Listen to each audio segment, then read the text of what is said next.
Okay. Brother Joe Chappelle. Yes, sir. Yes, your question. I am here. Hello, Madam Governor. I'm foreshadowing. I'm knocking on wood. I have a two-part question. You mentioned earlier about directives for the EPA and Brownfields designations in the state of Jersey. The question that I have is there are several cities that are predominantly black population that are not on the list of Brownfields designation areas. Patterson is not on the list. Salem is not on the list. Newark isn't on the list. Who else did I see? Jersey City and East Orange.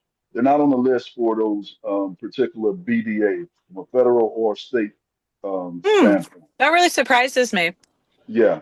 So I want to know what would your directive or your suggestions to those who are in charge of designating those particular cities and those areas for brownfield designations. And the second part of the question is from a employment standpoint, how is it that we can employ more people who may have a record in that particular area by providing uh, those employers the fidelity bond, the $5,000 fidelity bond, which is free of charge through New Jersey to hire those who are formerly incarcerated.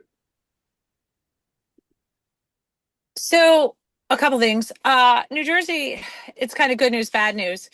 In a way, New Jersey's been very lucky because we have a really robust economy. And so we do a lot of stuff in New Jersey with the Port Authority, with New York, etc. The bad news is we don't really take advantage as much of our federal delegation as I think we should. And I tell people when I am down by the Supreme Court in Washington, there's a big house called Florida House. It's this big house right on the hill, and it's where all the Florida lobbyists bring people, members of Congress, members of the Senate, like over to try to pitch investments in Florida. And I think New Jersey needs to do a lot more.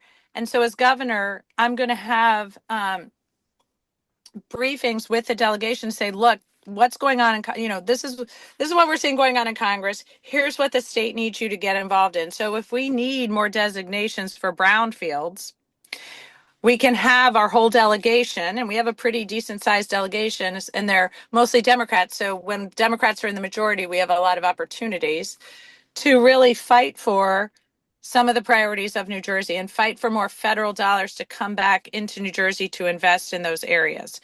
So I've already been looking at how some of the other states do it and some of the ways in which they direct money to come back into those states. And I'm going to build that out for New Jersey as governor, knock on wood.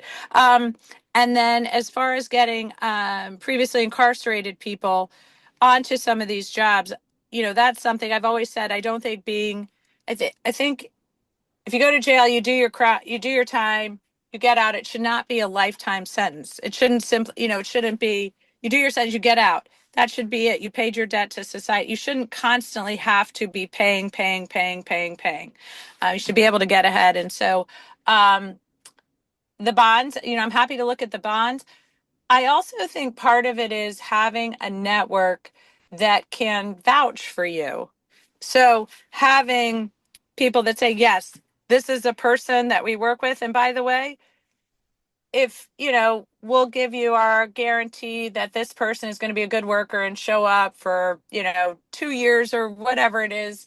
And then beyond that, you're out. So then if people are trying, I can't tell you how many times the guys in the reentry court through just the smallest of things, not setting their alarm right or getting sick or their car breaking down or suddenly, there was traffic or something, wouldn't show up on time for their job like everybody else. And yet, because of their record of incarceration, their employer was ready to fire them.